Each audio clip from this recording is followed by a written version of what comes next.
We the best around. We designated spitters live every week. Designated homie cause we spit the heat. We designated spitters, Francis and Pete. Talking Yankee baseball, hip-hop or the streets. We designated, we innovative. We designated, spitters time, what you know. We designated, we innovative.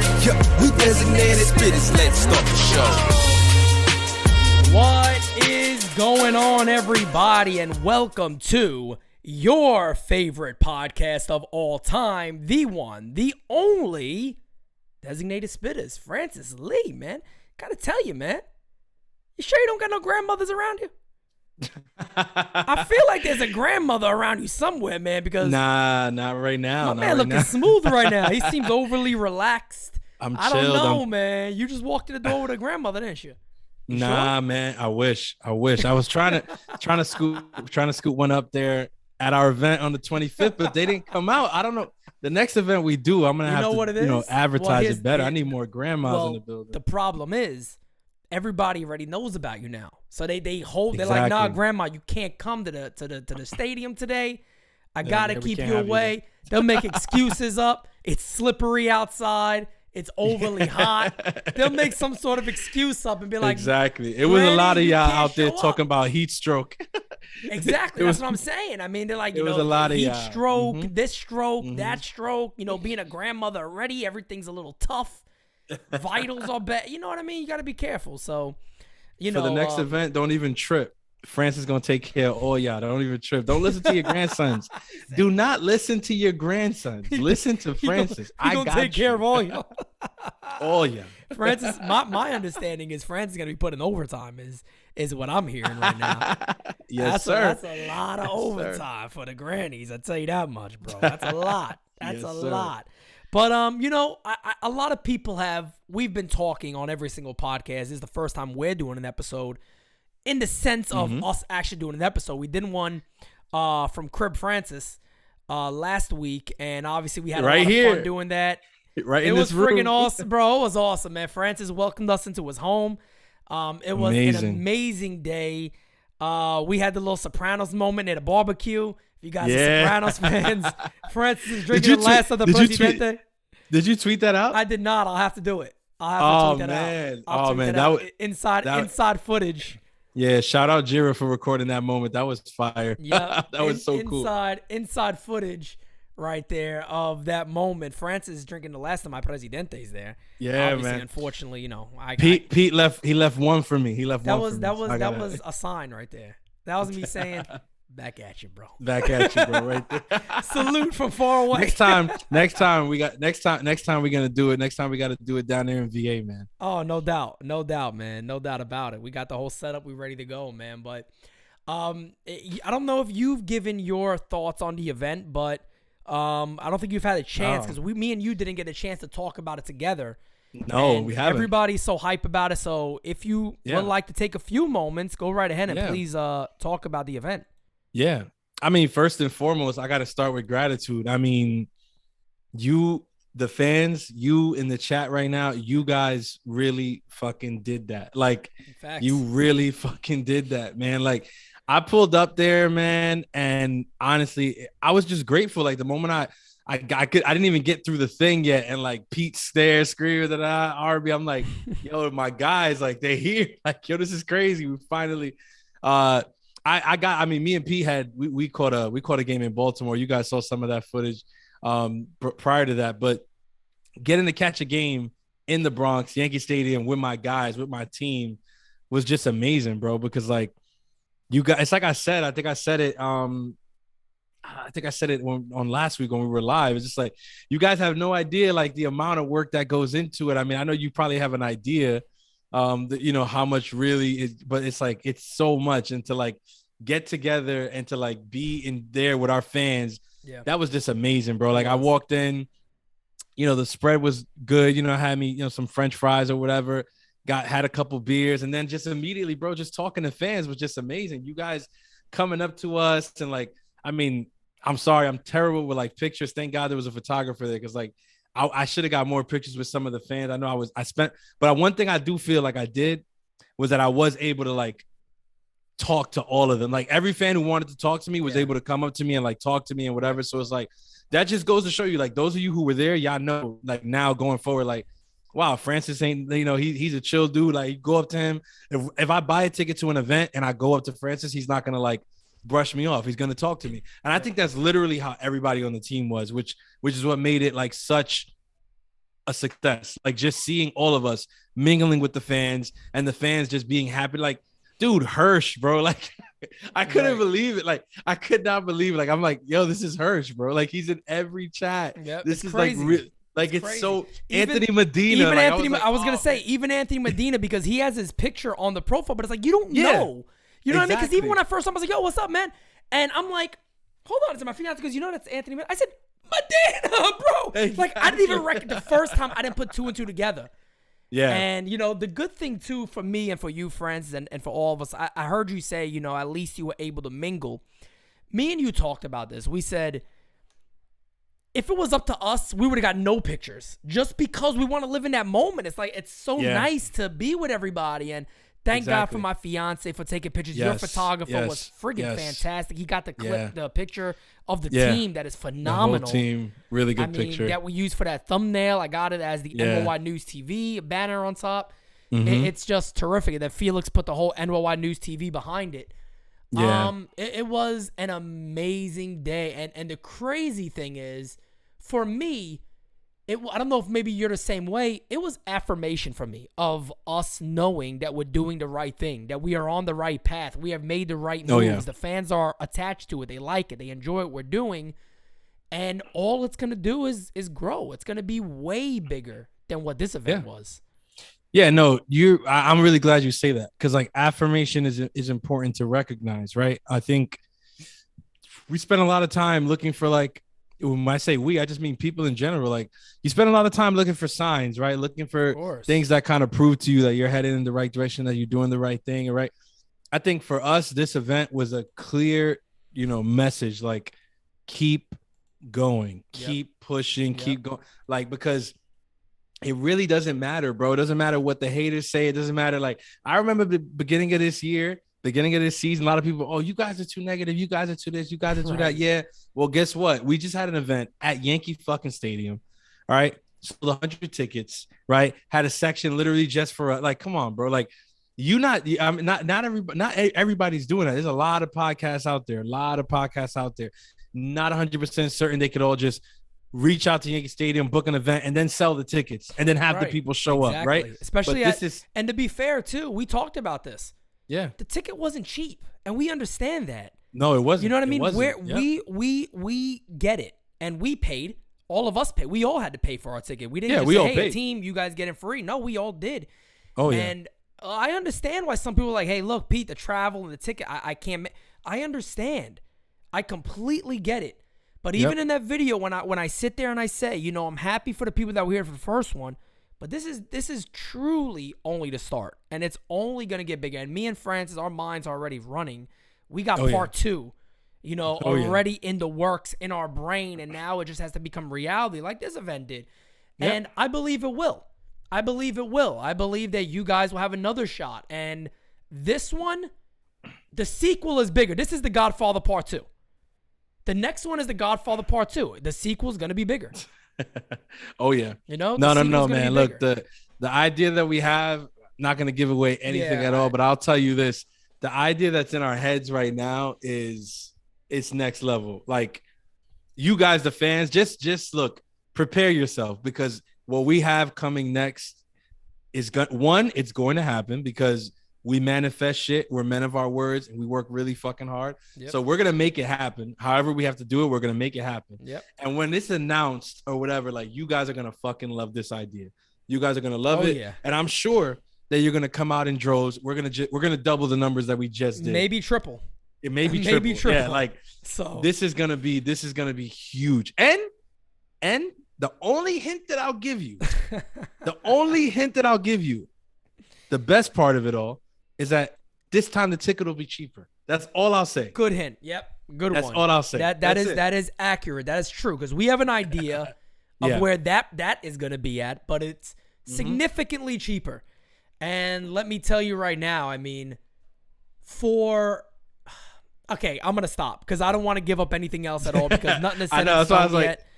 There's so much that we can say, but nothing is truly set in stone. But exactly. Good thing is, Francis, we have a hell of a ball club right now. The New York, and I'm not talking about Team NY News TV. We are a hell of a ball club. But the New York Yankees, the team that we cover, have been truly fantastic this year. I mean, really amazing. They are, 58-21. Never in my life would I have imagined that this is the New York Yankees record and where they are. Let's start off with, we're getting close to I want to talk about one guy first, if you don't mind. Go ahead. I got to talk to you about Anthony Rizzo. Yes, sir. I got to talk to you about Anthony Rizzo. Anthony. That's a Rizzo. Anthony. Got to talk about Rizzo. The Rizzo tee, we already had 2 orders on day 1. Of the new Rizzo tee. Nice looking it's t-shirt. The Italian stallion up top. In the back, it has "When the Ball Hits the Sky," the great song, the home run call for Anthony Rizzo. But I got to talk about Rizzo, man, because Rizzo's on pace right now to have the most home runs of his career and the most RBIs of his career. I've never seen a player, and I challenge anybody. Go look at Rizzo when he got traded to the Yankees and look at him now. He looks like a different person. His body transformation is unfriggin' believable. So some people don't understand that it's not just that Anthony Rizzo lost 20 pounds. It's that Anthony Rizzo probably lost way more fat and put on much more muscle because he looks so lean and quick and faster than I've ever seen Anthony Rizzo. Whatever he's done in the offseason, do it again and keep doing it because forget the 220 average, and here's the reason why you can forget the 220 average, and it's not, people can't say, oh, what about Joey Gallo? Joey Gallo's not hitting to almost a 900 OPS, slugging a ton, almost leading the leagues close to the top 5 guys in home runs. Anthony Rizzo's doing that. 50-plus RBIs, 22 home runs now, whatever it is, 21, 22. I think it's 22. 22. 22 today. 22. He's going to have a career high at, 33 years old, 34, whatever he is. He's going to have a career high in home runs and RBIs, and he's really part of the glue of this team. Yeah. No, 100%. We couldn't have asked. I mean, look, and I already apologized for that whole thing, so I'm not going to do it again. But, I mean, at this point, we could not have asked for a better response or answer to our hole at first base. We just couldn't have. Right. We just couldn't have. We also didn't know that Anthony Rizzo was going to get in unbelievable shape. At this point, how we to look. be Remember honest, what we were saying a lot too? A lot of people say, well, he didn't look as good at first base either. He looked kind of slow. There was a lot of that back and forth with Anthony Rizzo. Yeah. And man. I think we didn't I think what we didn't take into account, and it's impossible to take into account, but what we didn't take into account was how trading to the trade of Rizzo to the Yankees sparked him. Correct. I think that made a world of a difference. I knew that he enjoyed it. Yeah. He seemed very happy here. He went into free agency. I said all the right things like, yeah, I'd love to come back. No problem. But I had no idea just how much he enjoyed it here. Yeah. Now, when we see him play this season and we see him in that dugout and in the clubhouse and his relationship with Aaron Judge, now it's as clear as day. It's clear as day. He is ridiculously happy and honored to be a Yankee. Like when he got traded here, him finishing the season as a Yankee, that sparked Anthony Rizzo. All of a sudden, like he had a new spark. He went into the winter time and decided you know what? Like I'm getting back. Yeah, I'm gonna drop 20 pounds. I'm gonna get in shape. I'm gonna do this. I'm gonna do that. Man. Like, and guess what? Like we're reaping all the freaking benefits because the cheapest first baseman out of the 3 who were talked about all winter was Anthony Rizzo. And the one who has looked the best out of the 3 of them to this point in the season is Anthony Rizzo. Well, the funny thing, too, is like looking at his numbers right now, this is what people envisioned Joey Gallo was going to be. Exactly. Because if you look at his numbers, right, look across the board. This is what everybody told us. Well, this is what Texas Joey Gallo was going to do. This is what he'll do as a full season with the Yankees. 225 average, 338 on base percentage. That's Gallo territory, besides the average is typically a little lower than that. 851 OPS, 22 homers, 52 RBIs. He also got 6 stolen bases. My man might be a 2020 threat this year. He might do 30-30 before Aaron Hicks. He might do 30-30 before Hicks. He might do 30-30. I think Hicks meant to say that. I'm going Anthony Rizzo 30-30 this year. I think that's what he really meant to say, but he didn't go that route, however you may think about it. But there's not enough I could say about Anthony Rizzo. And I guess the reason why I bring up Anthony Vincent Rizzo is because... Vinny. He's got two of the most Italian names Vinny, you could have. We're gonna be talking to Vinny. Yes, sir. Vinny. Yes, sir. He's caught an episode or two. So if you watch this, Vinny, Vinny. But nah, man. I just think you cannot place a value on how much Anthony Rizzo has meant to this Yankee team. I mean, chemistry-wise, defense at first base, the offense production that nobody expected, the power outage, or the power production that he has given this club. I don't think anybody's expected that. Yep. No, I mean, power-wise, I thought that, best case scenario, we were looking at 25 to 30. Yeah. Yeah, I was hoping. I just said I had to do 20 plus. And I was actually happy with that. Like I said, best case scenario, I think Anthony Rizzo is going to give us 25 home runs, maybe even 30 home runs. I mean, if he gives us 30 home runs, I was like, woof, that'd be amazing. That'd be really good. He's got 22. We're in July.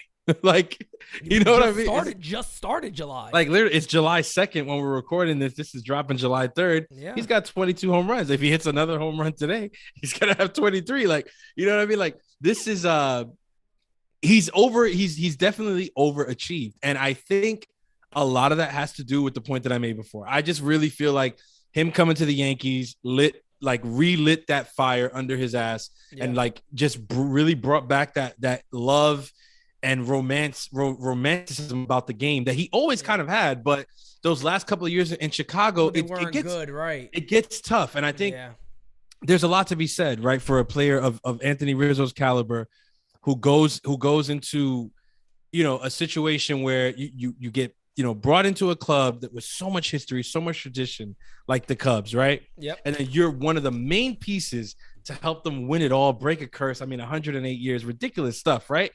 And then you're on such a high, but then you hit the lows of the losing and ownership not wanting to spend, and not trades not being made and additions not being made. Like, you know what I'm saying? Like, not going the extra mile to bolster the team, bad trade deadlines, bad showings in the playoffs, and then all of a sudden it's just like, wow, like, okay, like that's it. Like we won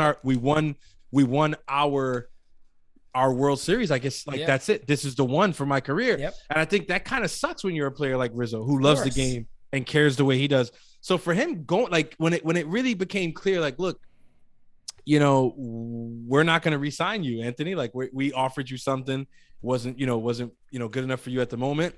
So we're not going to re-sign you. We're actually going to look to rebuild. We're going to trade you. And I think that really lit a fire under him. It's like, all right, he got traded to the Yankees. I mean, look, Chris Bryant got traded to San Francisco, which was also a good look for him. Yep. And Javi spent some time with the Mets. But I think out of the three of them, the one who got the best, who they did the best by was Anthony Rizzo. And I guess rightfully so, right? I guess if you had to pick one of those three who you're like, look, you cannot mess up his career. Like, don't trade him somewhere where he's unhappy. Don't ruin his life. It would be Anthony Rizzo. Of course. It would be Anthony Rizzo. So if you're a Chicago Cubs fan, I'm pretty sure you're not that upset that Rizzo is enjoying his time in New York. No, and I mean, he has a very good, they're basically skipping into the playoffs, the Yankees right now. So the way they're playing baseball, but at this point, looking at Rizzo's career with the Yankees, and this is going back to last year, just for the hell of it, I wanted to look this up. In the 125 games he's played, he's hit 29 home runs.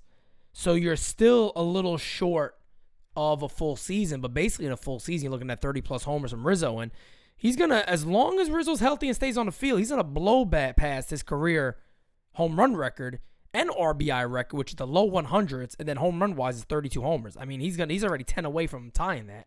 So, and when you talk about the health, it's just like with the way that he looks, looks fantastic. It's not out of the realm of possibility that he'll be healthy for the most part of the rest of the season. And I mean, he's about to get a nice little vacation now when the All-Star break comes. You know what I mean? Like, that's right. He's nice little, recharge tune up. I wonder if any of the Yankees will be in a home run. I know Judge won't. I wonder if Rizzo will go into it. I hope he wouldn't. But he does got 22 bombs. He's got Stanton probably won't. I don't think Stanton or Judge will. Yeah, I think Stanton's done with home run derbies. Judge, we know said he wouldn't do it unless he's in Yankee Stadium. I know they would have loved Judge going back to it, but like you said, and I 100% agree with that. I do too. I agree with it. For the players who go to it and have that trouble with their swing, like afterwards, like once you experience that once, it's like, yeah, that's probably enough. Now, if the team is not contending or whatever, like that's a whole different thing. The Yankees are in the midst of a historic season. Like right now, where we stand, the Yankees are in the middle of what could be a historic season. Yep. They could break the wins record. They're on pace to break the wins record. Yep. Judge is on pace to break the home run record. Like this is just his history all around. Can't believe you don't want Aaron Judge. Yeah, you don't want Aaron Judge in a home run derby. No, not at all. To be honest, he has to be at the All-Star game, and I understand why he has to be at the All-Star game. But to be honest, like if Judge is one of those players that he's like 3 innings and out, I'm not complaining. Like, please, me either. Get him the fuck out of there. And I think, by the way, I don't want anything to happen to him. Program alert for everybody. I'm gonna try to get a few of the guys together. We can call that game live, the All-Star game. I think that'd be a pretty fun thing. The game season All-Star game edition. In year that's actually a great idea. And I know a lot of the people too in the chat wanted us to call the home run derby. So maybe I'll stick around for that myself or a few guys to look into that. But moving on from Anthony Rizzo and talking a little more about the Yankee offense, because the trade deadline is approaching. I've already told people we're going to have Hector Gomez on, who's been breaking some news here recently. We're going to have Dan Federico on. We're going to look to really knock the socks off the deadline, so to say. But we got to talk about Joey Gallo. We have to talk about Joey Gallo for a little while. Maybe not his performance, because we all know his performance has been terrible. But what's the replacement for him? I know I watched Gallo today, and you look into minor leagues, and you even look into major leagues. Miguel Andujar comes up, and Miguel Andujar immediately gets an RBI single, plays a good outfield, played both games in a doubleheader today, and of course gets sent back down. Then you look in AAA, and you're like, oh, what did Florial do? Oh, he homered again. Oh, he homered again. Cool. So Florial's having a career season that we've all been kind of sitting back and waiting for to happen, the breakout year. It's finally happening. Miguel Andujar is healthy, playing a good left field, and overall doing good. And as of right now, it seems like it's still all Joey Gallo. And these guys are not going to get a shot. So what are we just holding on to Gallo until the deadline if you move him and then we figure it out with a different player? Or the Yankees keeping Flo in AAA because he's playing so good and his value's going up because of that? Where do you see happening with the whole Gallo situation in the outfield? I mean, at this stage, I'll preface it with this. I think we are in July, and I would say that like we heard early rumblings of like trade stuff with the Yankees. Right. Like I would say as early as like early June, maybe even late May. Mm-hmm. Right. Mm-hmm. Which is wild because the Yankees have been firing on all cylinders for pretty much not the better part all season.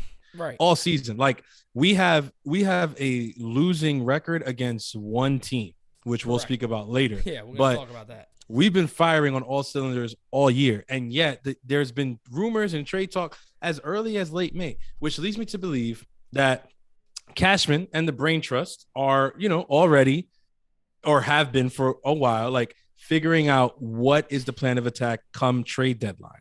That being said, the Gallo situation has to probably be at or near the top of the list, right? Yeah.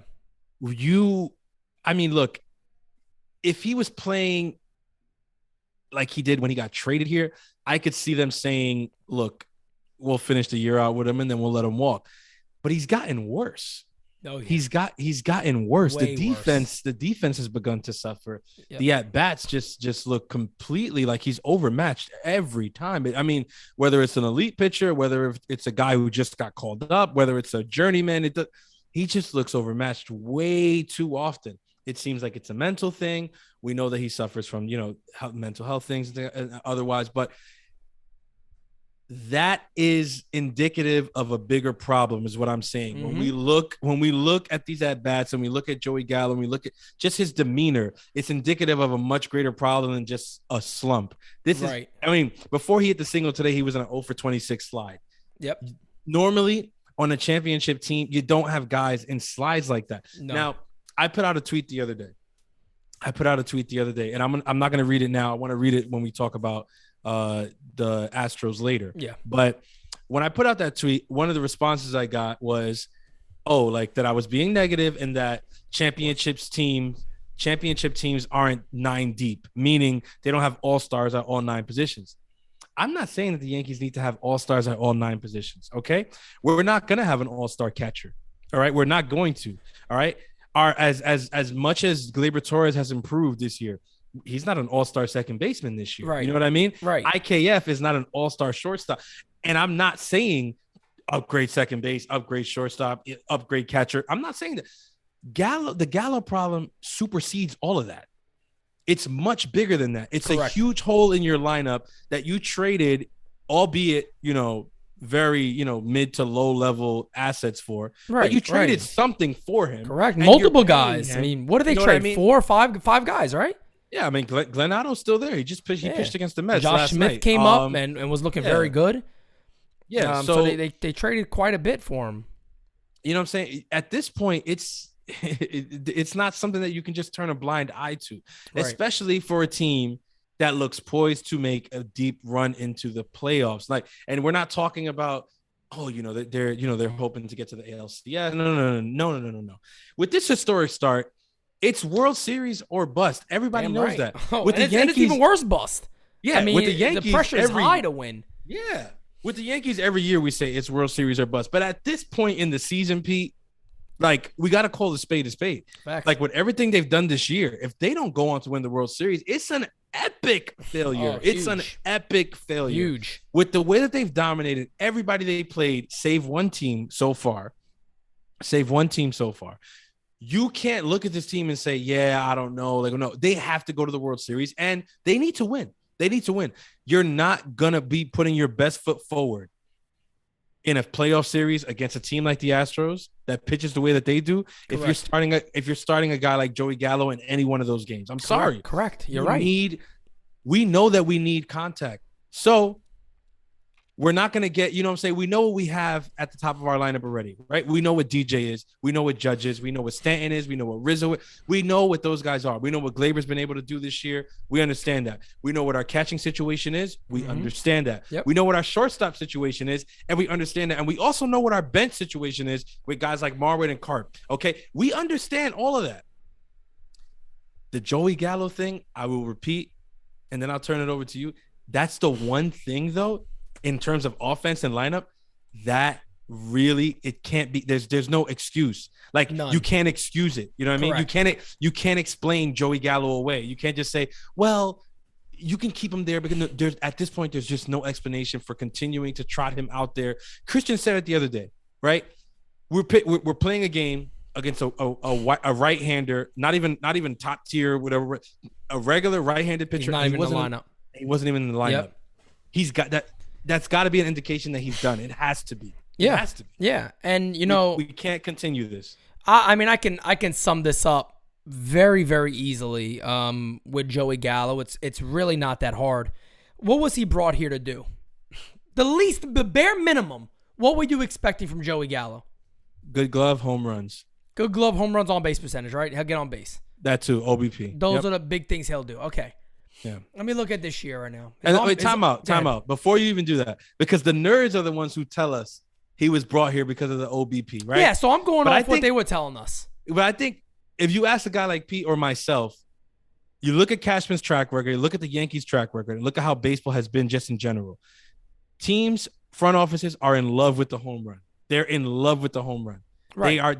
They do crazy things for the home run. Okay, so yes, maybe OBP was something that our nerd group and stuff like that was talking about. But I'm telling you, the home runs had to do a lot with it, and the fact that he was a lefty, bringing him to Yankee Stadium. Right. Yeah, no doubt about it. The home runs was a major key in getting Joey Gallo. So, and we haven't got him. I just want to look at his numbers right now. I mean, his OPS is 611. Guys, these numbers are ugly. So cover your ears if you don't want to hear him. His on-base percentage is 281. Put the kids to bed. Put the kids to bed. Telling you, tell your wife to get upstairs and hide, lock the door behind her. No, nobody wants to hear this. 168 average. My man got 9 homers and 18 friggin' RBIs. His slugging percentage is 330. 330. Guys, his slugging percentage last year with the Yankees was at least 404. This is the definite case. Inexcusable. It's and it's the definite case on a championship team. Inexcusable. And it's just the case of a guy who cannot be here. It's that simple. I mean, this is not hard. And I'm sorry. Not if you want to win a chip. And I'm sorry. Not if you are serious about winning a championship. If I'm Brian Cashman, and guys, I am looking at this with no bias at all of players I like, things I would do. Here's the way I look at this whole situation. At this point, why are we even considering running Joey Gallo out there anymore? Why are we waiting around? Why is it that you don't make phone calls daily and go, hey, look, we're dumping this guy. Anybody want to take on his salary and give us a minor leaguer? And can we get somebody to give us a AAA relief pitcher that give me an arm? Blake looks at and goes, you know what? Out of all the guys you've shown me, I think this guy's the best guy I can work with. Deal is done. Gallo out. Andujar up. Now, Blake has a guy, but we talk about Blake has a guy in Seattle that he likes. Yeah. And there's the rumbling. There's the rumblings on, and he's a relief pitcher. And, yeah. You know what I'm saying? That could be a match. But for me too, I mean, look, I've wanted Estevan Florial to get a good month at least. Look, I'm looking at this as a GM. As a GM, I don't know the phone calls that Brian Cashman has got already on Florial. I don't know if Kansas City has called him. I don't know if other teams, the Cubs have called Andujar. him. Or either one of these teams guys. Teams definitely called on Andujar when the trade request went public. Correct. So, I mean, if you're thinking about all that, I don't know that. But I'm looking at this from my mindset right now. I can understand Brian Cashman saying, you know what?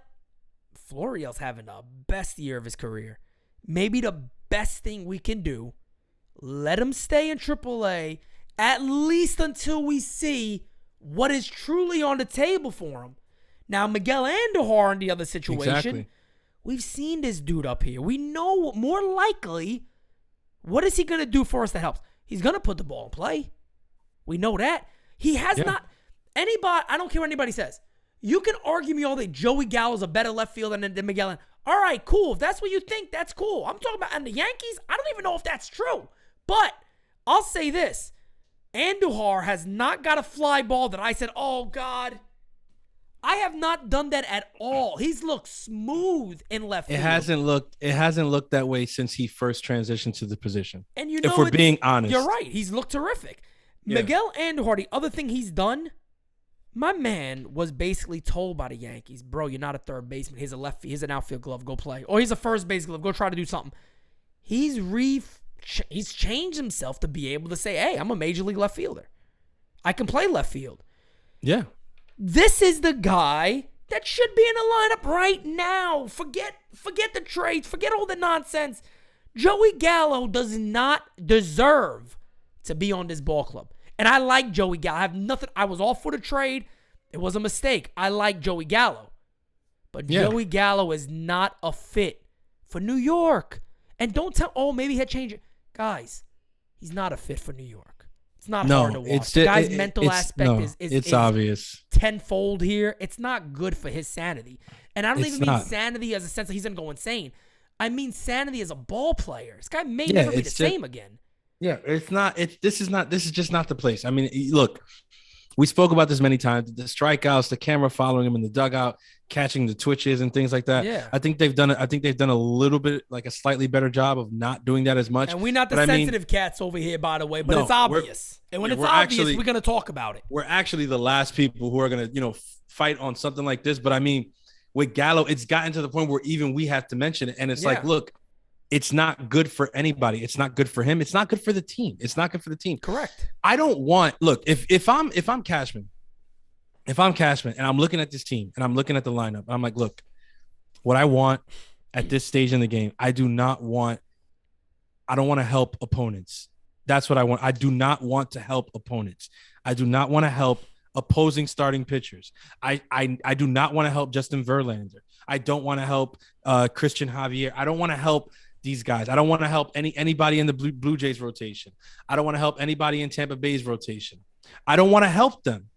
Right? My job is to beat them, is to defeat them. If I'm penciling Joey Gallo's name in a lineup come October, I'm helping that rotation. Facts. I'm helping them 100%. because I'm giving them a guy that they can literally kind of put the easy boy and recline on, because they know he's a strikeout almost guaranteed, especially if I'm an elite pitcher. Yeah, if I'm just imagine a vet like Verlander, I'm Verlander, bro, and Joey Gallo gets up there. It's like, come on, I'm gonna carve this guy up. He's not, you know what I mean? It's like, yeah, he'll be down 0-2 immediately every at bat. I mean, you're seeing it now more than ever. As pitchers are just like, you know what, get ahead of him. And I think the most important thing to realize is that, yes, while the nerds and those who love advanced stats and analytics were really high on Gallo, and he just said, no, it's that you guys don't understand, and you have to understand the numbers and deep dive into the numbers, the peripherals.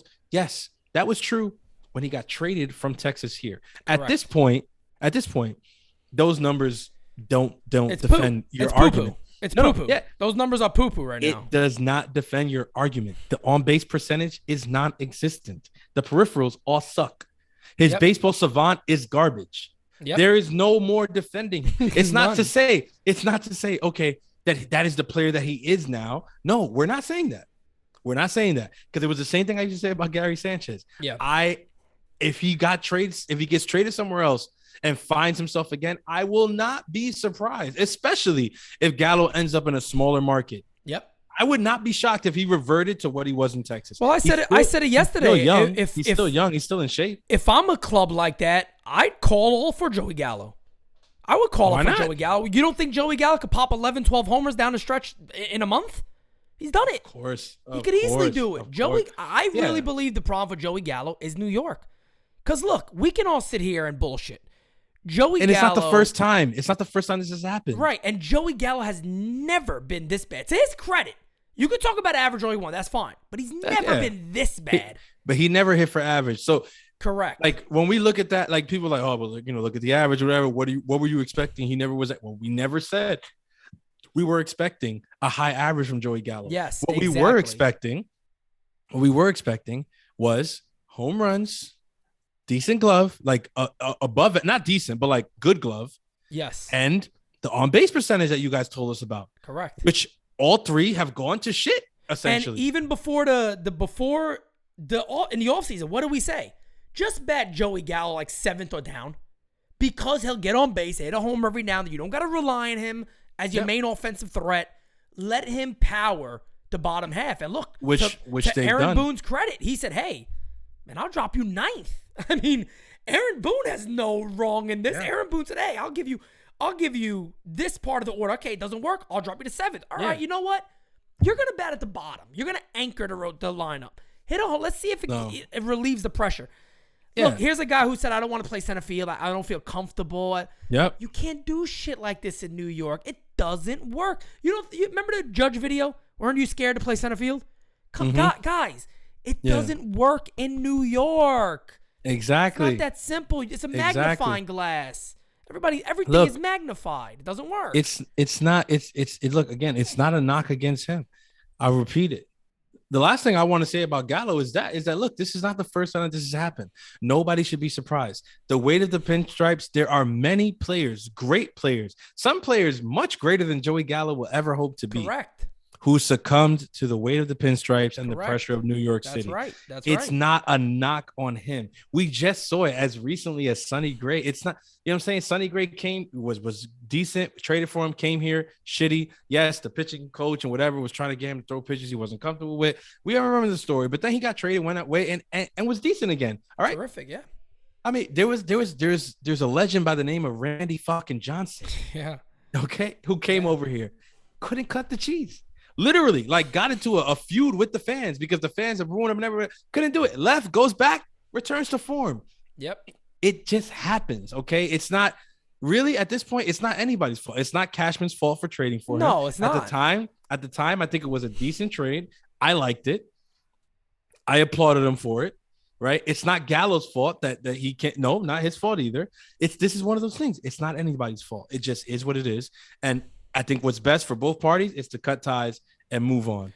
It would go be, to a small market. Correct. Yankees and get somebody who could fill the position. It would be Brian Cashman's fault now if you hold on to him after seeing this, because it's as clear as day. I mean, that's a really good point. I think anybody who watches the Yankees day in and day out, you could be the biggest Joey Gallo fan. I think you would watch this year in, year out and say, or day in, day out, and say, you know what? I like this guy too much to see him being here. He needs to be off this team. And the sad thing is, us here and what we do, we don't hate Joey Gallo at all. No. It's the same thing when people used to, Pete, you hate Boone. I didn't hate Boone last year. I said multiple times what I think he needs to change, and I feel like he's finally changed it. Yeah.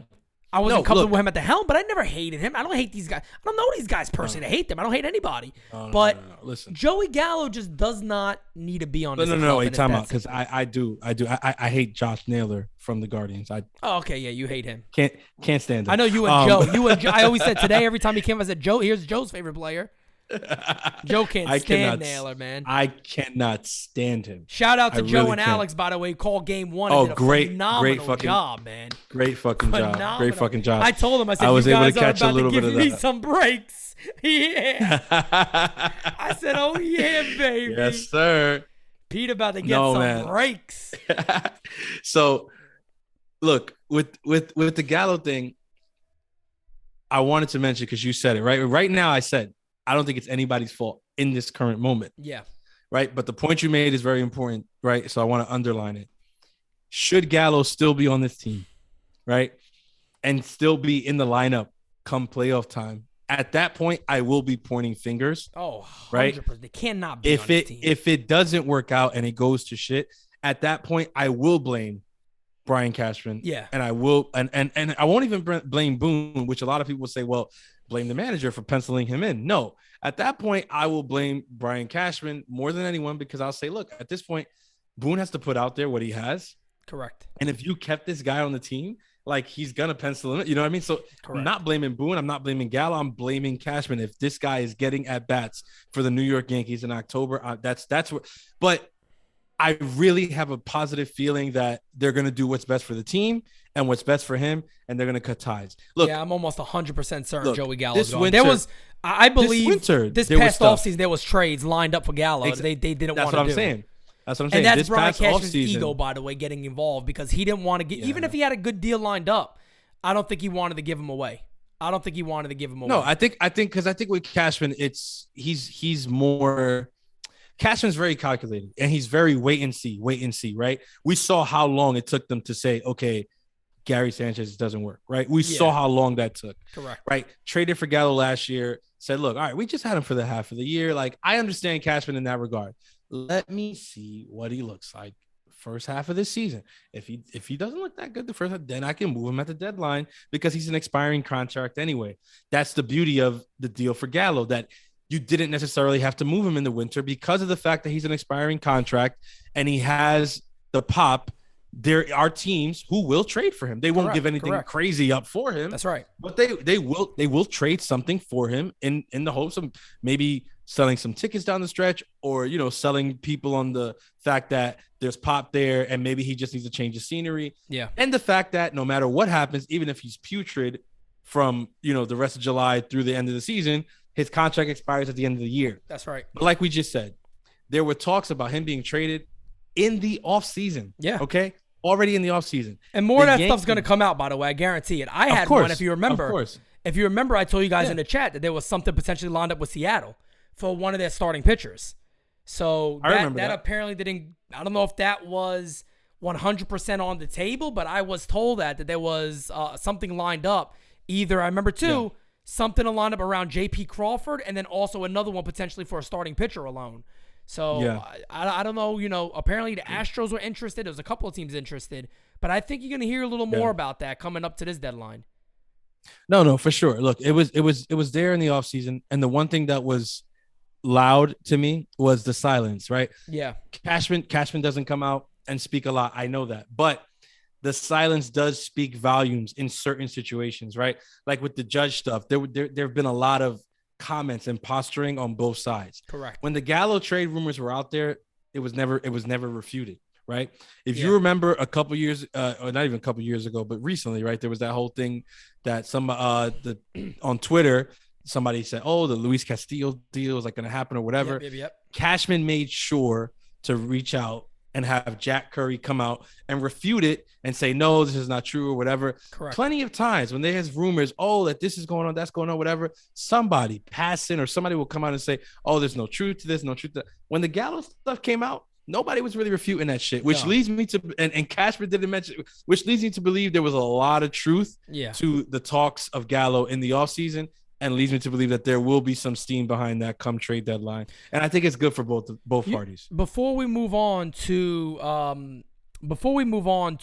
the Astros, which we're definitely going to talk about. I'm sure there's a lot of Astros fans maybe still in here. They still pop in on every game season, especially when we're not even playing them, just to talk trash, but it's fun. Because we're kind of clashing, right? We're getting to that matchup potentially again. And last question I have when it comes to maybe changing and restructuring the team. Do you see the Yankees making any shift on the left side of their infield?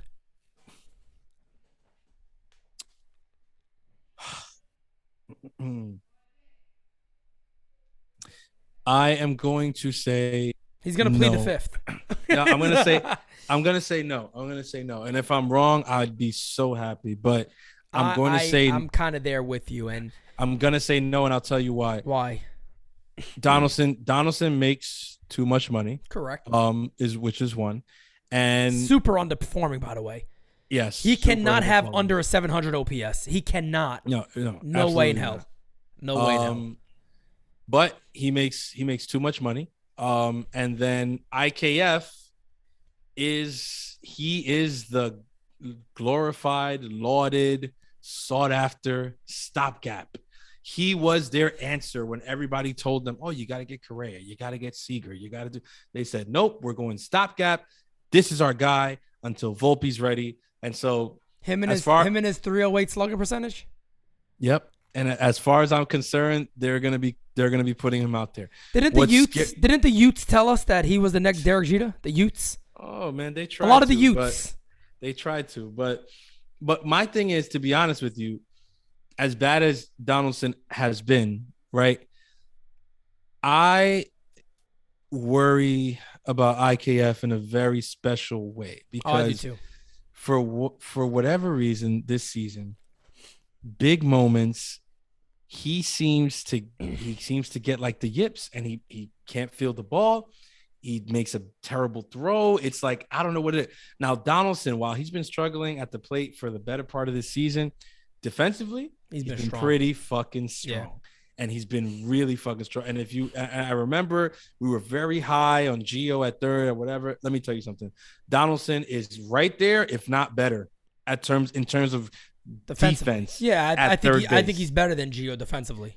Yeah. So, and I do too. But just people who are gonna pull up obscure stats you're entitled to make their little argument, which is fine. It worked well with Joey. Keep it up. That's the one thing about Donaldson that it's like, it doesn't worry me in the playoffs that he's out there on the field. If anything, I feel comfortable. He's a veteran. The moment's not going to get too big for him. He's not going to fuck up. Yeah. IKF, on the other hand, scares me. He worries me. He's the kind of guy who late in the game against a team like the Astros flubs a ground ball and just literally pisses us off into oblivion. And then it's like then what do you do? Because like he gets those errors, and it's happened several times this season where he makes the error, the camera's on him, he looks like a little kid who's about to cry, and it's just like, yeah, all right, I feel bad for you, I get it, but it's like, gee, you gotta make this fucking play, bro, because you're the shortstop. You're the shortstop. Like the whole thing was moving Glaber away from that position so that we didn't have to deal with that. Correct. You were supposed to have a more than solid glove there. Correct. And for the most part, for most of the time, yes, you do, but there's just been too many instances where you've come up short, where you've made stupid plays, where you've looked overmatched, and I don't like it. Yep. I don't like it from our shortstop on the New York. I don't. Now, I say all that to say, do I think they're going to make a move at that position and we'll have a different shortstop come game 1 of the ALDS? I do not. Do I think we will have a different third baseman come game 1 of the ALDS? It's possible they don't start Donaldson, but it'll be somebody who's already on the team. I don't see them make DJ or Donaldson like that. Yeah, exactly. I don't see them making a move, or I don't see them making a move for a guy on the left side of the infield. Right. As much as I would fucking love it. Yeah. I don't see it happening. Here's the only way I can actually potentially to me, that's the fuck you move that would like really fucking push over the top. Like you really want to go into the playoffs and send a message before the first pitch is even thrown. Right. Trade for a fucking shortstop. Yeah, but here's the way I think that something could potentially happen. If the Yankees go to the deadline, they don't get any of the names they want, and all of a sudden, still chilling in AAA is Oswald Peraza. And then Volpe's still in AA killing the ball. They're both killing the ball. And at some point, you got to say, hey, kind of got to shift these boys on up a little bit because Volpe should get time in AAA this year, just with the way he's playing now as of late. Peraza also homered today. He's playing tremendous. I think in June he hit like 297. So well, if IKF is indeed a stopgap, then Volpe has to see some time at AAA this season. Well, there you go. And that's what I'm saying. Would the Yankees usher in Peraza in the sense of, you know what? He's not a starter. IKF's not a starter necessarily. But we're going to pick and choose their matches. But we will ride him out as a bench piece for us and play back and forth. And if he plays better, we'll put him in there. That's the only thing I can see happening because you got to get Volpe to AAA. It makes no sense. No, and if they do, then I'm all for it. Like, I'd love to see Peraza get a shot up with the major league club. But my thing is this: it can't be fucking September. I don't want that. Don't bring the guy up in September and then Correct. He doesn't have the experience or whatever. No. If we're gonna do that, it's something that we need to explore. I'd say in August at the latest. Correct. At the latest. Correct. I agree. He needs to be up here to the point where he gets 2 solid months in before playoff time, and then you know more or less, okay, like this is an option, or okay, this is not an option for this year. I agree. Like you can't call him up in September as a September call up and just say, yeah, we're gonna give him a shot, which is what I feel like is gonna happen. Like Peraza will be a September call up or whatever, but then it won't be a thing where it's like, yeah, he's getting playing time or whatever, which like I said, is it ideal? Is it what I want necessarily? No. But is it something I can live with? Yes, I can live with IKF and Donaldson being the left side of our infield in the playoffs. I can live with that. I told you what I cannot live with, absolutely positively not live with, is Joey Gallo being in that lineup and us not figuring out something with pitching. Yeah. Those are the things I cannot live with. That you can't tell me, Domingo Germán and no. There'll be no way in hell that they can pull that off and say everything's okay. So no. The reason why, and speaking of baseball, balls, all that shit that goes along with each other, let's get to the new one here. Here we go, folks. Gentlemen, all men strive for gold in their life, right? I mean, gold medals, gold watches, gold everything. However, gold balls? Gold balls. However, there's a certain type of man who goes the extra mile. He walks with the confidence of an eagle and giggles in the face of danger. He's a big, hairless, winning machine. And when he unzips his pants, he sees platinum. That's right. Manscaped would like to introduce to you their best and biggest Ultimate Hygiene Bundle yet, the Platinum Package 4.0. Manscaped is a leader in below-the-waist grooming. Now trust them with the whole shebang. Join the 4 million men worldwide who trust Manscaped by going to manscaped.com for 20% off and free shipping with the code SPITTAZ20. Remember, guys, that is an updated code now, SPITTAZ20, SPITTAZ 20. And there you see on your screen, got Bush. Well, get rid of that damn shit and enjoy yourself with your lady friends. Speaking of enjoying yourself, I got a question for you. Do you think what's going to happen first? Our teammate, Alex, get some boot or IKF homers? It's a tough one, bro. My man Alex, I couldn't believe it. I was watching the show live. I said, my man just said that. Yeah, he just said it. He just said it. Let me tell you something. Shout out to my boy Joe S, one of our faithful fans. Always watches us a lot, DMs me a lot here and there. He immediately hit me up the next day and was like, best episode of Twin Bill ever. Like, best episode to date. Like, they were like, they had it going. And I was like, they definitely did. It was fucking amazing. My money's on Alex. I'm gonna tell you right now. I'm gonna put my money on my boy Alex too, man. My money's on Alex. Alex got a little game too, man.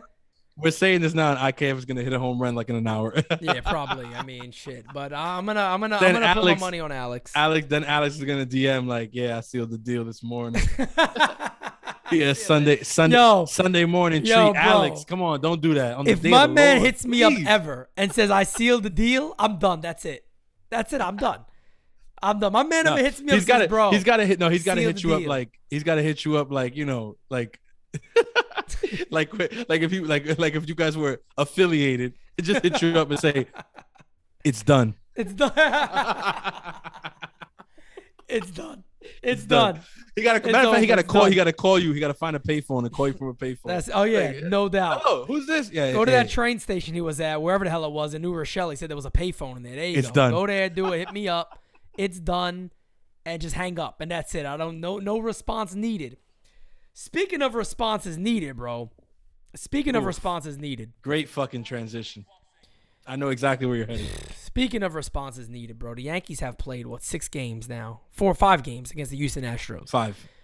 And if you're an Astro fan, you could be like, well, Aaron Judge beat us in 2. Other than that, you guys have never led against us, and they wouldn't be wrong. What is Francis Lee's thoughts on the Astros and the Yankees rivalry as it currently stands right now? I'll tell you like this. I'm going to find the tweet that I put out the other day. I put this tweet out immediately following the loss in Houston on Thursday. Right. This is from yours truly, Francis Lee, Mr. Gumas and Grandmas himself. I said, I'm going to say it right now, and y'all can kill me if you want to. But if the Yankees don't make significant, all caps, significant additions at the deadline, they ain't beating Houston in October. And I don't care if they break the wins record and Judge breaks the home run record. Without number 28, it's all worthless. Now, you're so negative, Francis. Exactly. Now the responses to said tweet were a mixed bag, right? Right, of course. You had some people who liked, retweeted, like, yup, exactly, 100% right, that all of that, right? But then you had a lot of people like, wow, you're so negative. Oh, look, Yankee fans are so delusional. Look at this, whatever. Oh, and I had one guy who said, regular season matchups don't dictate anything in October. And I said, okay. I was like, yeah, I mean, look, it's true, right?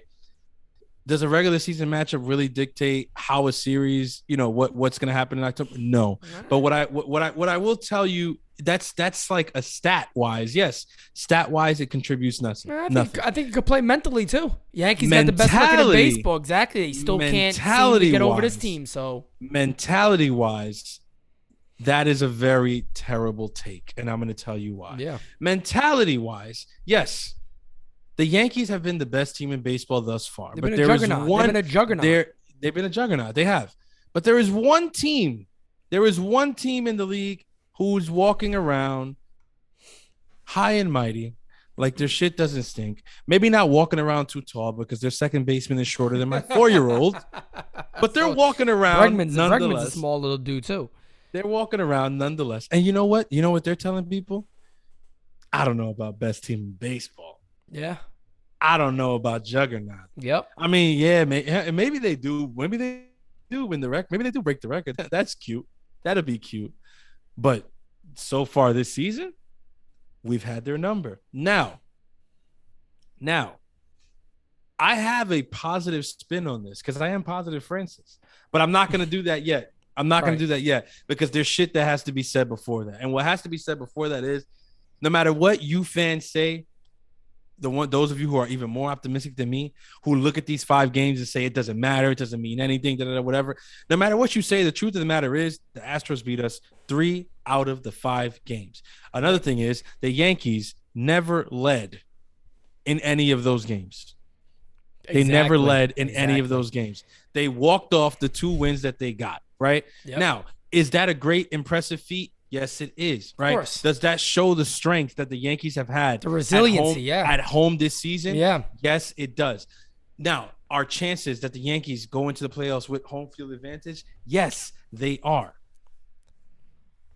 It still needs to be said that as currently constructed, the Astros are a very, very, very, very, very dangerous opponent for the New York Yankees in the playoffs. You don't want to go into a series against them with maybes. As good as the Yankees are playing, at this point, if the playoffs started tomorrow, they'd be going into that series against the Astros, right? With maybes. It would be like, yes, they could win. Yeah. But they also could lose. Bro, if we broke, and it wouldn't shock anybody. If we had the greatest if we end up with the greatest win-loss record of all time and we face the Astros and lose? No, not even that. Before the first pitch is even thrown, most people are saying, all right, in your heart, you might be rah-rah. We would be rowdy. Let's go. But in the back of our mind, there's going to be that little thing there going, it's the Astros, bro. Yeah. There's something about the Astros with these Yankees. There's something about them. This doesn't mean I'm scared for the Yankees to face them. All simply what I mean is they just seem to have a little something on us. Yeah. No, and it's sometimes teams do. Sometimes look at us with the Twins all these years. Yeah, exactly. Playoffs come when the Twins like, oh shit, the Yankees. Exactly. Fuck. Even when the Twins had good teams that may very have good been teams. better on paper, for whatever reason, they can never seem to get past the Yankees, which is the thing. Look, it's not about being afraid. Correct. We're not saying at all. We're not saying that they're afraid. No. We're not saying We're not saying that the Yankees stand zero chance. We're saying that exactly. No. The Yankees, that would be a lie. And here's the thing too. Here's another thing I'm going to throw out to you. Brian Cashman got to beat them at the deadline. Brian Cashman cannot let Andrew Benintendi go there. He can't let David Robertson go there. He can't do it in the sense of the guys, because look, this is what I've said the whole time. And again, maybe it's just how I am with Brian Cashman. I expect Benintendi to go to another team. You know why? Because somebody's going to say, you know what? All right, cool. I'm going to give what it takes. I'm going to give what they want. And it's probably too much, but I'm going to do it because he makes our lineup so friggin' good. Brian Cashman ain't doing that. Brian Cashman is not going to sit back and go, you know what? I'll give up those 5 to 10 guys to get him. Mm-hmm. I'll give up the Chucks and the 2 other guys to get him. I don't see Cash doing it. Cash is going to sit there and say, guy's a free agent. I'm only getting it for 2 months. But there's going to be a team out there that's going to say, you know what? But we can win a World Series. Exactly. And they're going to be more willing than what we've seen with Brian Cashman. But that's going to be what you have to Imagine do. Luis Castillo going to the Astros. Exactly. These are things that you just cannot have. And does it feel like something that could never happen? To me, it feels like something that could very possibly happen. It seems like something that would not shock me in the least. No, not at all. Not in the least. We have a great team, and we just got to do the right things all around. It's not about again.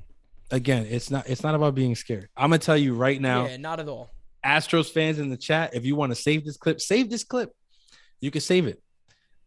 Francis Lee wants the Astros in the playoffs. I don't want to play. Why would I want to play anybody else? No, I want don't the Astros. want Me too. Anybody else. Me too.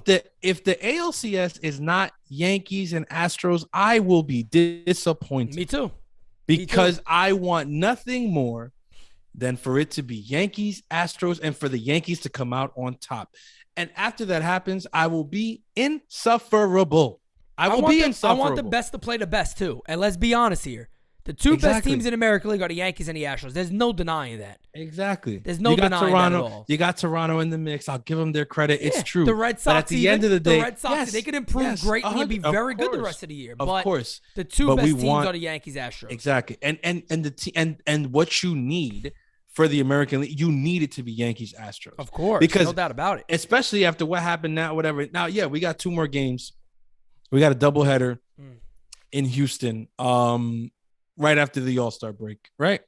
That's a doubleheader. I tweeted also. I was like, I want both of those games.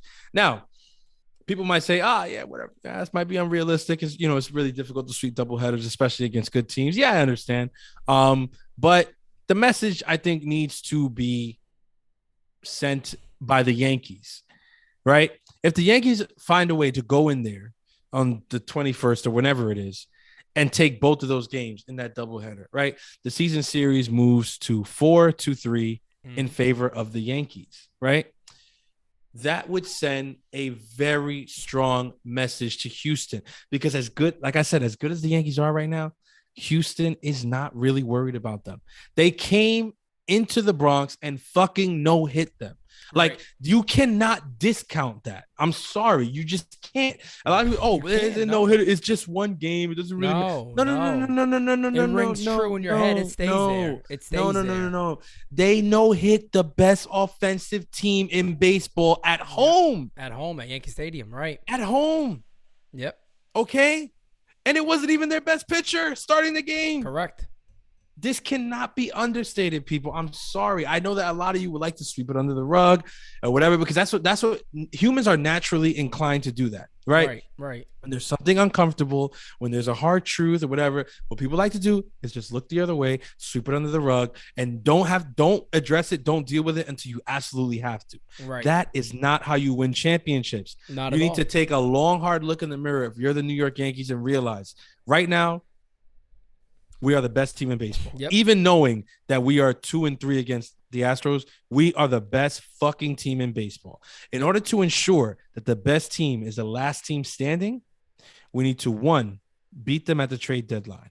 We need to, 2, beat them at home in that doubleheader. Yep. And we need to, 3, and this one cannot be understated. We need to, 3, mentally prepare for a playoff series against them when we are the ones with everything to lose.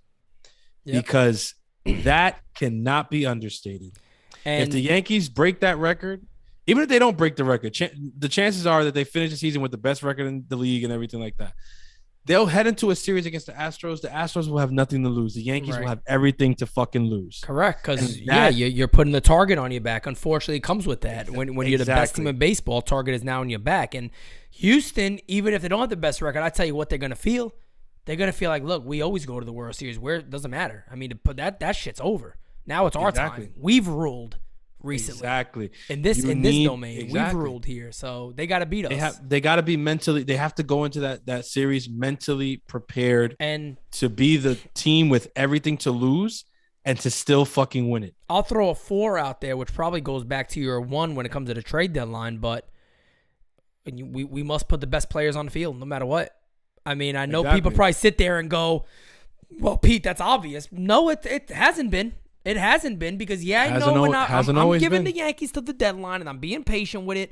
But let me find out Joey Gallo was still on this ball club come after the deadline. Oh, the Yankees do not trade Joey Gallo. The Yankees don't add anything. The Yankees add a relief pitcher and that's it.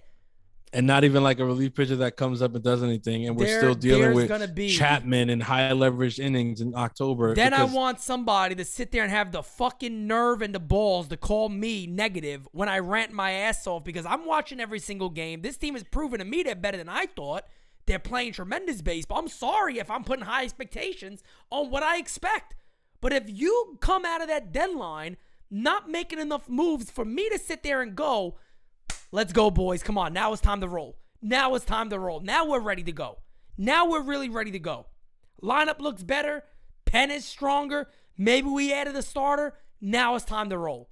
If we don't do all that, you better fucking believe I'm going to be having some things to say. A lot of things to say. I'm telling you. The issue is that this could happen at the deadline. And people are going to, and the reason that people are going to call us negative and everything, whatever, is because at that time, at that juncture, most likely the Yankees will still be by far the best team in baseball. The record will be ridiculous. There'll be a bunch of games up in the division. I mean, everything will be sealed. They'll be like, how could you possibly be complaining? Because, again, the reason I read my tweet on here is so that you could see where I am with all of this. Mm-hmm. I would love for the Yankees to break the regular season record for wins. I would absolutely love it. Yep. I would love that record to be on the mantle of the New York Yankees, the greatest franchise to ever play this fucking game. I would love it. But that's not the end-all, be-all. Correct. I would love if Judge broke the record. I think that should be a record that's held by a Yankee, of course. But again, that's not the end-all, be-all. If Judge won the MVP, fucking amazing. Fucking amazing. You have no idea how happy that would make me. Especially with the way, but again, not the end-all, be-all. Because none of those things mean a thing if you don't get the ring, people. And the deadline is not about breaking a fucking wins record. It's not about breaking a home run record. It's not about winning a fucking MVP or a Cy Young or it's not about that. It's not about that. The deadline is about winning the fucking trophy. Facts. That's what it's about. So if you hear us angry about how that goes or whatever, it's because we don't feel that they put the team in the best position to be the ones standing on the field at the end of it all, holding that shit up. And if that does become a reality, we're gonna be insufferable, man. We're gonna be insufferable because we're just gonna sit here for the whole offseason telling you that we told you. We told you. Yeah. So let's not play this game. Yeah. Brian. Let's just go out there and you got a great opportunity here to do everything you can do to make this the best team. And there's a lot of stuff out there too. Don't believe the hype. And we also there's a lot of stuff out there. We also have a whole month of discussing the deadline, and as you guys can tell, yes, sir. By the time it being Sunday now, you guys are watching this. We are leading into a ball game today, and we're gonna let's do a quick recap of Yankees Cleveland. 1:40 game time, so not too far away from now. Jordan Montgomery on the mound for the Yankees, 3-1. 3.27 ERA against Tristan McKenzie, the young hard thrower. 4-6, 4.03 ERA. Very good stuff for McKenzie. And Jordan Montgomery having his best season in the major leagues. Yes, he is. Even with the little blow-ups here and there, last couple starts. I will say this. Very happy with the way that the Yankees came out against Cleveland. This was an important series for me. We won it in one day. Isn't it nice to win the series in one day? Exactly. But for me, this was an important series because remembering what happened, what transpired back here in the Bronx a couple months back. Miles Scumbag Straw. Exactly. By the way, we were vindicated. Thank you. We were. Exactly. And Mercado and all these people. And who's not even on the team anymore, by the way. Exactly. So they go, immediately after all that transpires, there's a lot of stuff on Twitter. And I see people saying, the Yankees arrived to Cleveland on July 1st with like popcorn emojis and everything. I remember that. Yeah, I'm very happy that the Yankees came in. Francis forgives, but he doesn't forget. Let me tell you right now. Let me tell you right now. My man don't forget because I've been forgot about that, actually. No. And that's surprising because Sicilians don't forget. My man Francis said, nah, popcorn my ass. I've been waiting for the popcorn. No, sir. Exactly. No, sir. That's why I said it was very important to me because if they would have came out and shit the bed against this team, I would have been livid. And people would have been like, relax. They're the best team in baseball. They're up whatever games. Nope. I would have been pissed. Because I've been waiting for this since that happened in the Bronx and somebody tweeted, well, they go to Cleveland on July 1st. And I was like, I don't give a fuck where they go on July 1st. We better bitch smack them on July 1st. July 1st got rained out. So the bitch smack had to be waited on until July 2nd. But the Yankees did, in fact, bitch slap them as they should. Cleveland has been playing a lot better too. For whatever reason, both times that we played Cleveland this year, they were playing really good up until we came. Yep. Now for this time around, they did get swept by Boston. I think that was last weekend or whatever. But sandwiched around that, they've been winning series. They've been playing pretty freaking well, and they're like, if I'm not mistaken, they're in the mix for the division. Let me just make sure I believe I'm not. So I know after not this exactly. two-game loss, They are 3 games and 36. Exactly. They're literally 3 games behind Minnesota for first place in the Central Division. They're 2.5 games up on the White Sox, and then the rest of the division is a wash. We know how that goes. But so this is a team who's like, they're not just, mailing it, whatever. They've been competitive. They've been trying, whatever. So, yeah, it was important for me that the Yankees came in here and handled business. With Monty, I want to say not just Monty, but the next 3 games, for me are get right games.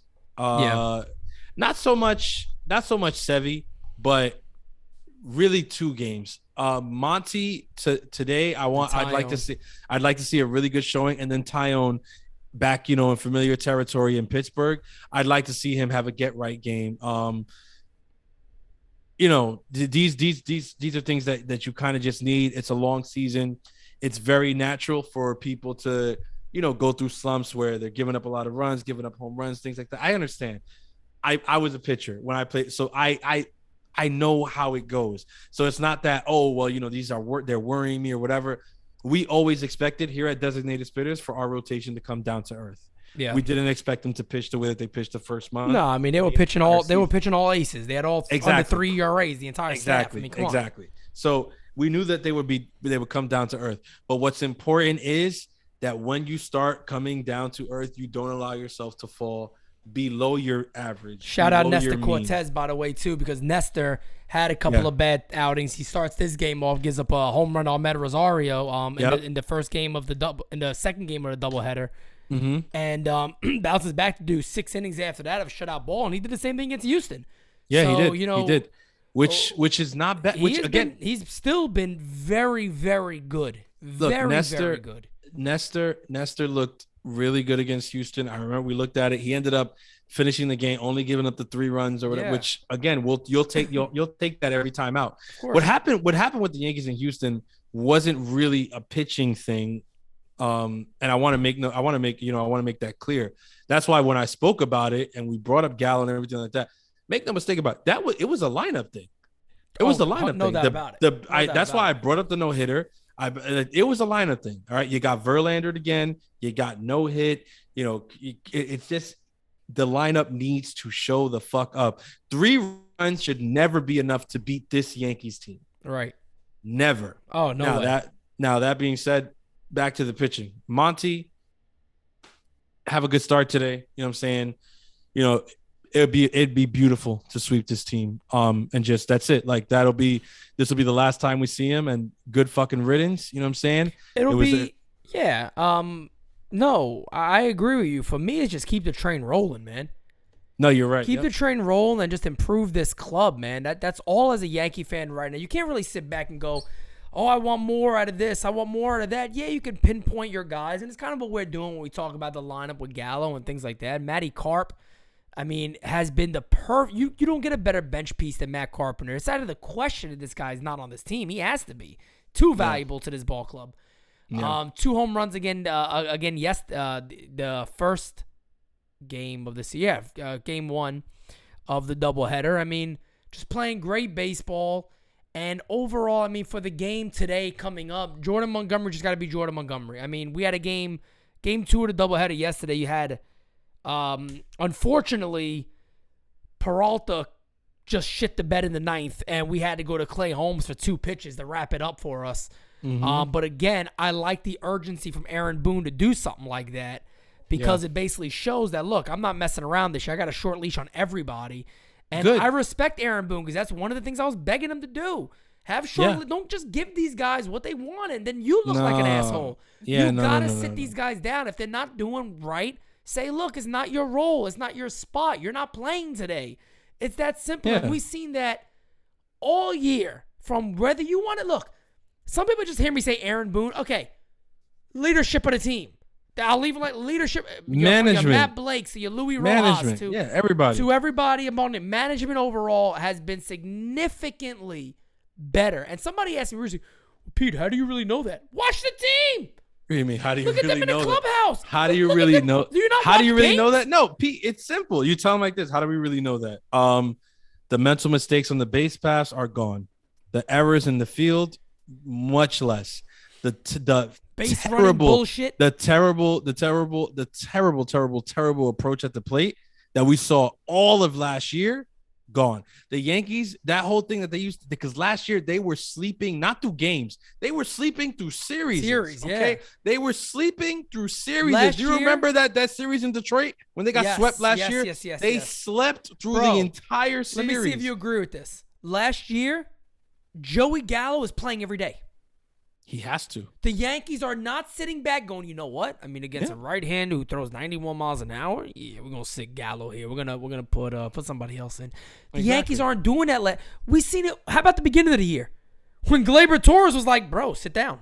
You're not playing." And he was looking good. You're hitting 200. You're not playing.